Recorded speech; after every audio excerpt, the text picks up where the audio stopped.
noches, muchas gracias por estar con nosotros en Qué grande es el cine. Hoy vamos a ver una película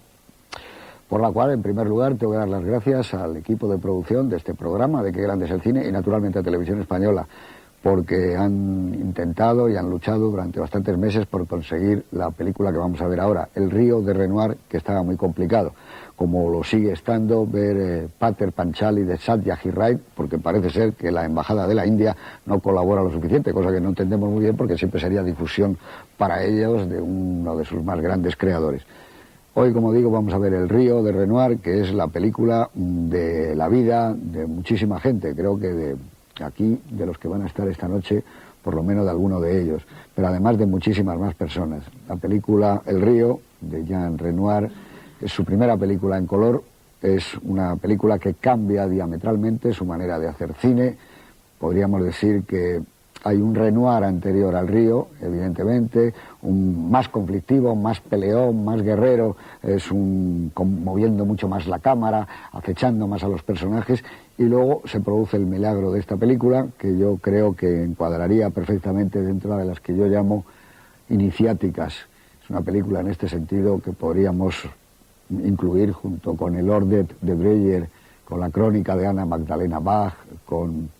La Dama del Bosque de Bolonia, con La evasión de Jacques Becker,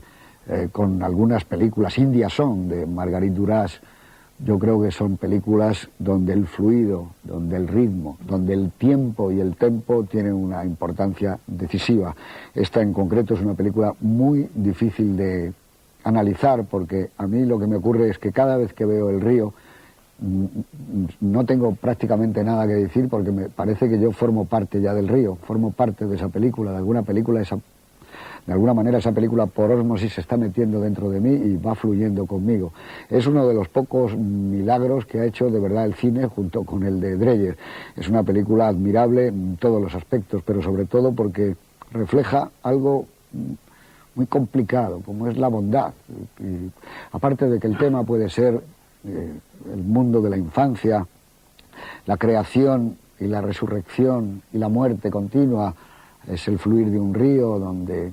hay una especie de metáfora continua de la vida, es la contemplación, pero ¿qué rayos le pasó a Jean Renoir para hacer esta película, para romper con su cine? ¿Y qué demonios le pasó también a Rossellini cuando va a la India y hace esta película suya que se llamaba también India y también hizo varias para la televisión? ¿Qué les ocurre a estos grandes maestros cuando de repente ponen la cámara fija en una posición y nosotros sentimos que realmente, además de unas imágenes, está fluyendo la vida, la emoción y los sentimientos? Pero bueno, ya hablaremos, porque es muy complicado hablar de esta novela de Renoir, de este libro de Renoir hecho en cine, un libro de Rumer Goden, que por cierto es una novelista que yo vi hace años una película que se llamaba Escándalo en Villa Fiorita y que la verdad no tenía mucho que ver con El río. Buenas noches, Miguel Marías. Sí, buenas noches. Bueno, pues háblanos algo, porque yo ya he dicho que me confieso, no sé, para mí es muy difícil hablar del río. Pues para mí también, siempre ha sido difícil para mí hablar de Renoir, y con El río, que es la película suya que prefiero, pues es todavía más. Yo creo que de todas maneras la mejor presentación del río la hace la propia película, porque se abre de una manera totalmente insólita, asumiendo una costumbre muy civilizada de las mujeres indias, que cuando en una ocasión extraordinaria, nos cuentan, reciben invitados en su casa, les hacen un rangón, que es un dibujo con harina de arroz y con agua en el suelo. Ese dibujo con el que empieza la película, que la voz en off de June Hillman, que es la narradora, dice, les bienvenimos a esta película, yo creo que da el tono de lo que es la película y de la actitud que preside esta película, que fundamentalmente es una manera de tratar a los espectadores como individuos y de acogerlos, que quizá explique por qué uno se instala en esta película como en ninguna otra. Puede haber películas, no hay ninguna que me guste más que El río, pero puede haber películas que me gusten tanto como El río, pero en ninguna he conseguido tener esa capacidad de instalación y de sentirme como en casa. Cosa que sirve además para que Renoir con la película lo utilice como puente para instalarnos en la India,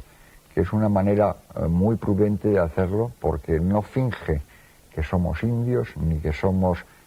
ingleses metidos en la India, sino que nos coloca en una actitud de mirar y comprender. Esa actitud de mirar y comprender, que podría ser la definición de la inteligencia y por otra parte podría ser también la definición del cine, creo que es lo que hace que El Río sea una película totalmente extraordinaria, en la que yo creo que mucha gente, muchos cineastas han encontrado, sin copiar nada, una fuente de inspiración realmente inagotable. Es una película que, como hay el tópico de asociar Oriente con la serenidad y con la sabiduría, y cierto es que es una película sabia y serena, se tiende a olvidar también un poco que es una película también sobre la pasión y sobre la curiosidad, que son dos elementos fundamentales en la película, en la que todo el rato todo el mundo está mirando lo que sucede a su alrededor, lo que sucede entre ellos. Y yo creo que como guía de miradas es una película maravillosa de la que se puede aprender mucho y que tiene además una virtud que tú quizás has aludido antes cuando has dicho que es una película sobre la bondad. En algún sentido es una película que yo creo que mejora al espectador. Yo creo que la gente, después de ver El Río, han aprendido sobre ellos mismos, aparte de lo que hayan podido obtener como información sobre otra cultura y de apertura hacia otra cultura, pero creo que también son mejores personas. Muy bien, muchas gracias, Miguel, muy bonito. Eduardo Torres Dulces, ¿qué tal? Buenas También noches, es una de José las Luis. películas de tu vida, ¿eh? Bueno, para mí yo creo que es un privilegio estar aquí con vosotros esta noche y poder disfrutar de la visión de una de mis películas favoritas, porque coincido con Miguel cuando dice que puede que haya algunas películas que se asemejen en mi estimación particular con El Río, pero yo dudo que haya alguna película que supere en impacto emocional y en ósmosis de espectador con respecto a esta maravillosa película de Jean Renoir.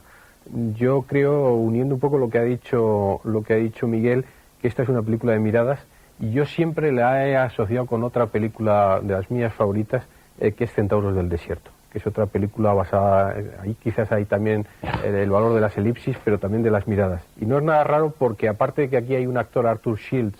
el padre de Melanie, un vecino, una especie de ingenuo filósofo que dirá un maravilloso discurso sobre la infancia que seguro que le encantaba a Truffaut, otro cineasta profundamente influenciado por Renoir y creo que por esta película, pues existe toda la figura del capitán John, que es un solitario marcado por la guerra, un desarraigado, un individualista, un personaje quebrado, muy brechtiano por otra parte, que también podría estar escapado de cualquiera de las películas de John Ford, de Where Spendable o de Escrito bajo el sol, cualquiera de las películas que hizo Ford después de la guerra. Y yo creo además que es una película que anticipa pues para mí casi toda la Nouvelle Vague, buena parte de todo el cine de Truffaut, de Louis Malle, de Éric Rohmer. Hay un cuento en el interior de la película que es casi como una digresión cervantina del Quijote, que encaja perfectamente, pues, por ejemplo, con los cuentos de primavera o de otoño que está rodando ahora mismo Éric Rohmer, y toda esa capacidad de sincretismo, de unir documentalismo y literatura con imágenes, la voz evocadora de esa narradora que se va apoderando de nosotros según avanza la película, la maravillosa fotografía de Claude Renoir, reflejando toda la teoría del color que expresaba Renoir después de la posguerra. Y yo creo que es una película mágica, rodada en un momento mágico por un director mágico, una película muy misteriosa en la que de repente encontramos planos de un niño fascinado por una serpiente o de gente trabajando en un bazar, de barcas que se deslizan por el río. Yo creo que si hubiera que definir esta maravillosa película, que creo que se puede ver en estado de euforia, en estado de pesimismo, en estado de recogimiento, pero que siempre provoca, como las viejas tragedias clásicas, una situación de catarsis en el espectador, siempre se puede ver de cualquier manera, porque si hubiera que definir de alguna manera al río, es precisamente como una metáfora de la vida. La vida se desliza ante nosotros, implacable, sigue siempre su curso, nos arrastra, nos devuelve a la orilla, nos vuelve a devolver otra vez al centro del río, pero nosotros, arrastrados por la vida, vamos a desembocar siempre, como diría Jorge Manrique, al mar. Y es esa sensación de plenitud, de instalarse, como acaba de decir Miguel Marías, como has dicho tú, en la vida, lo que produce por la sabiduría de Renoir manejando la cámara, el color, los actores, muchos de ellos actores no profesionales, la música hindú, los silencios y las miradas, es decir, todo lo que en definitiva es el cine, ¿no? Él decía que el cine era algo con lo que con un poco de talento, un poco de de trabajo artesanal, éramos capaces de extraer pequeñas cosas y al final llegar a esa cosa maravillosa y compleja que era el hombre. Yo creo que si hay un cineasta humanista por encima de todos, ese es Jean Renoir. Muchas gracias. Don Juan Miguel Lamet,